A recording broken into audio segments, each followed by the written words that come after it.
انسان جو بھی کرتا ہے اس کی جو تیاری کرتا ہے، اس کا جو آغاز کرتا ہے وہ نیت سے ہوتا ہے۔ نیت ارادے کا نام کو کہتی ہے کہ جی میرا ارادہ ہے کہ میں یہ کروں وہ کروں، گھر کے معاملے میں بھی بچوں کے معاملے میں بھی۔ تو وہ جو ارادہ ہوتا ہے اس ارادے میں آپ جو کرنا چاہتے ہیں اس کا پورا پلان تیار ہو جاتا ہے۔ اب ہمارا جو ارادہ ہے وہ ہے ہماری نسل انسانی جو ہماری گودوں میں پلے گی، جو کہ قوم کے معمار بنیں گے اور امت کے ایک بہترین مجاہد بنیں گے۔ ان کے اندر وہ جو کوالٹیاں ہم چاہ رہے ہیں، پیدا کرنا چاہ رہے ہیں، تو اس کا پلان بنانا ہے۔ صرف ارادہ ہی کام نہیں آتا، نیت تو سب کی اچھی ہوتی ہے، ارادہ بھی سب کا اچھا ہوتا ہے، لیکن اس کے ساتھ پھر جو دوسری چیز ہوتی ہے وہ ہوتی ہے کوشش، سایہ، ان کی کوشش۔ قرآن میں بھی آتا ہے ان کی کوشش دیکھی جائے گی کہ آپ نے اس کے لیے پھر کتنی کوشش کی، اور کوشش بھی کس پہ؟ صحیح ڈائریکشن پہ، ٹھیک ہے۔ اب ہم ان کی دنیاوی ایجوکیشن، مجھے یہ لفظ اچھا نہیں لگتا، علم نافع کہہ لیں، اس کے لیے ہماری پلان، ہماری نیت، ہمارا ارادہ اور ہماری کوشش سب آپ کو پتہ ہے کس قدر ہے۔ ہماری زندگی کا خوبصورت ٹائم پیریڈ جوانی، اس کی نظر ہوتا ہے ہماری سرمایہ، اس کی نظر ہوتا ہے ہمارا زیادہ سرمایہ اس کی نظر ہوتا ہے، اور ہم اس کی ایجوکیشن پہ اور اس کے دنیاوی معاملات پہ جتنا وقت سپینڈ کرتے ہیں، جتنی دولت سپینڈ کرتے ہیں، وہ کسی سے نہیں بھولی ہوئی۔ ایسا نہیں ہو سکتا کہ ارادہ آپ کا ہے، نیت آپ کی ہے کہ میرا بچہ میڈیکل کے شعبے میں جائے اور آپ اس کو پڑھا کے آ رہے ہوں انجینئرنگ، آپ کہیں گے یہ تو سراسر ایک ناسمجھی کی بات ہے، ناسمجھی ہی کی بات ہے نا۔ لیکن ہم چاہتے ہیں کہ ہمارے بچے فرما بردار بنے، نیک بنے، نمازی بنے، اطاعت شار بنے، با ادب بنے، اور ہم انہیں کن کے حوالے کر رہے ہیں آپ سب جانتے ہیں۔ ہمارا میڈیا ان کو کیا سکھا رہا ہے اور کس پیچھے کیا اس کے ان کے ارادے ہیں وہ آپ سب جانتے ہیں۔ سوچا کریں، دیکھا کریں کہ کس نج پہ چل رہا ہے یہ سارا میڈیا۔ تو کہنے کا مدعا یہ ہے کہ صرف ارادہ نہیں اور صرف کوشش نہیں، کوشش بھی صحیح۔ تو جس طرح دنیاوی معاملے میں مثلا آپ نے کپڑے کے کاروبار میں آنا ہے تو آپ ارادہ آپ کا کپڑے کے کاروبار میں ہے، نیت آپ کی کپڑے کے کاروبار میں ہے، کوشش بھی آپ کپڑے کے کاروبار میں کرنا چاہتی ہیں، اور جو خرید لائیں جوتے، پاسبل نہیں، سمجھدار لوگ ہیں ہم، لیکن دین کے معاملے میں کیا ہے؟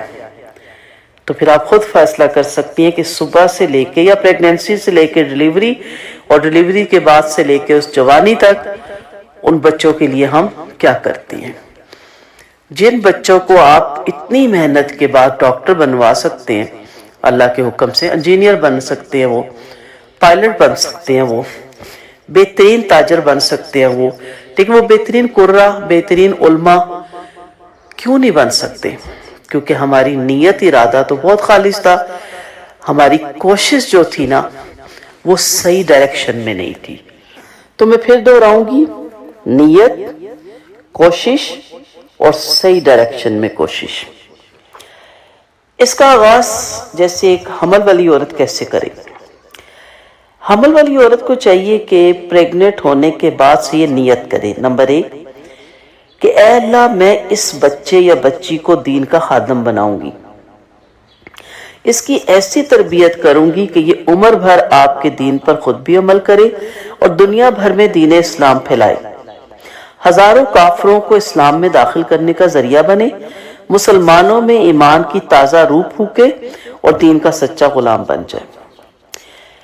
جو دعائیں ہوتی ہیں، مثلا میں پھر آتی ہوں دوسرے واپس پیچھے کہ میں دن رات اگر دعا کرتی ہوں کہ میری اولاد ڈاکٹر بنے، بہترین ڈاکٹر بنے، بہترین سرجن بنے، تو بالکل میں دعا مانگتی ہوں، مانگنی بھی چاہیے، لیکن کیا خالی دعا مانگنے سے وہ ڈاکٹر سرجن بن جائیں گے؟ نہیں، میں نے بچپن ہی سے پہلی کلاس ہی سے دیکھنا ہے ان کی بہترین سکولنگ، बेहतरीन इंस्टीट्यूट, बेहतरीन टीचर, और उसके बाद फिर इंशाल्लाह साइंस 9-10 में, फिर FSC। सोच है ना मेरी, उस पर लगाना है ना वक्त।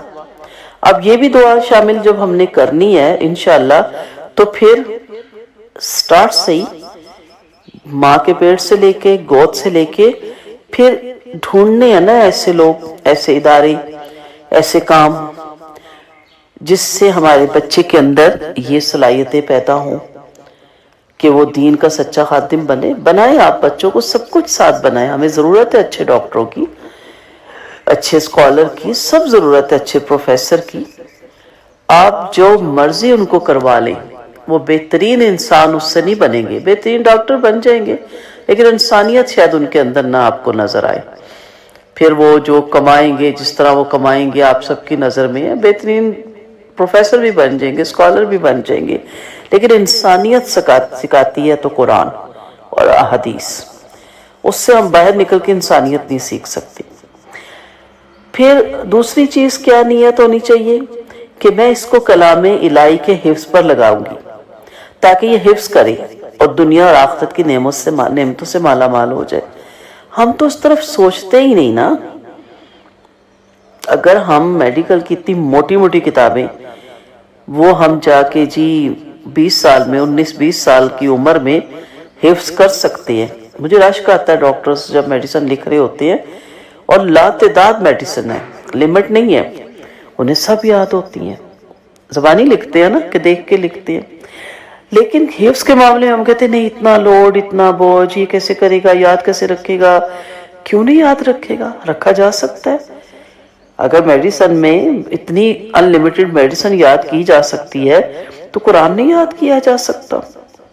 बात वही है, नीयत कुछ है, इरादा कुछ है, कोशिश कुछ है, स्ट्रगल कुछ है, और फिर जब बच्चे सामने खड़े होके ज़बान दराजी करते हैं तो फिर हम कहते हैं कहाँ गलती हो गई। तीसरी चीज़ कि इल्म दीन की तलब में मसरूफ़ रखूंगी, ताकि कुरान करीम को समझ कर पढ़े और उसके मायने को अच्छी तरह जहन में जमाए, लेके जाएं ऐसी महफिलों में, ऐसी मजलिसों में जहाँ ख़वातीन को सहूलत है नमाज पढ़ने की, जुमे की, वहाँ लाजमन बच्चों को लेके जाएं, गोदों से लेके जाएं, और फिर उसके बाद चलते फिरते उनको साथ रखें। लड़के हैं ज़रा बड़े हों तो फिर उनको मर्दों की साइड पे भेजें, बच्चियाँ हैं तो हर जुमे में साथ लेके जाएं। आप देखिएगा कि उनके अंदर कितना इन चीज़ों का असर आएगा। फिर इस नबी करीम सल्लल्लाहु अलैहि वसल्लम की अहदीस याद कर सकें और सही तौर पर समझ सके और आगे फैला सके, इसकी भी कोशिश आपको करनी है।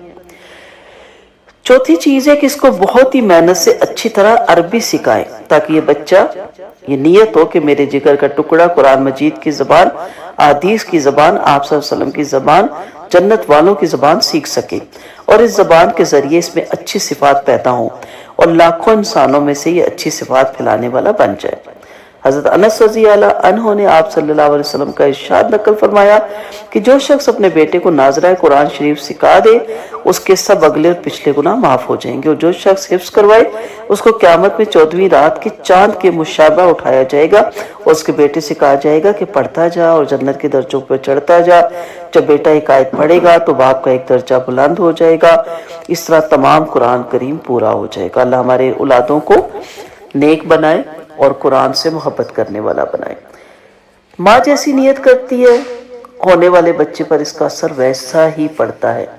लिहाजा माँ को चाहिए कि कोई ऐसी नियत ना करे ना जिसका ना दुनिया में कोई फ़ायदा हो ना आखिरत में।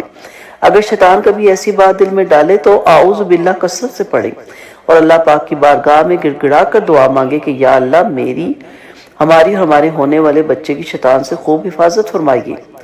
नबी करीम सल्लल्लाहु अलैहि वसल्लम का फरमान है, जो शख्स कुरान शरीफ पढ़े और इस पर अमल करे उसको एक ताज पहनाया जाएगा जो नूर से बना हुआ होगा, और इसके वालिदैन को ऐसे 2 जोड़े पहनाए जाएंगे कि तमाम दुनिया इसका मुकाबला नहीं कर सकती। वो अर्ज करेगा कि या अल्लाह ये जोड़े किस सिले में है, तो अल्लाह इरशाद फरमाएंगे तुम्हारे बच्चे के कुरान शरीफ पढ़ने के सिले में ये सब नेमतें हैं। तो ये चंद चीज़ें आपके गोशो गुजार की। अगले लेक्चर में दोबारा मिलेंगे तो फिर मैं उसी पे आऊँगी कि जो आप बोएंगी वो आप काटेंगी, जो आप सोच रही हैं उसके मुताबिक आपको अमल भी करना है। प्रेग्नेंट होती नहीं होते तो सोचने लग जाती है मेरा बेटा डॉक्टर बनेगा, इंजीनियर बनेगा, पायलट बनेगा। ज़रूर सोचें, मना नहीं करता इस्लाम, लेकिन असल चीज़ जिसका दुनिया और आखिरत में फ़ायदा है वो है इस्लाम से अपने बच्चे को जोड़ें, बुढ़ापे में वो आपके बाजू बने, उम्मत मुसलमान में इजाफे का सबब बने और आपके दुनिया के जाने के बाद भी आपके सदके जारिया में वो बढ़ोतरी का सबब बने। वाखिरु दावाना अनिल हम्दुलिल्लाहि रब्बिल आलमीन। सुब्हानक अल्लाहुम्मा व बिहम्दिका नशहदु अल्ला इलाहा इल्ला अंता नस्तगफिरुका व नतूबु इलैक।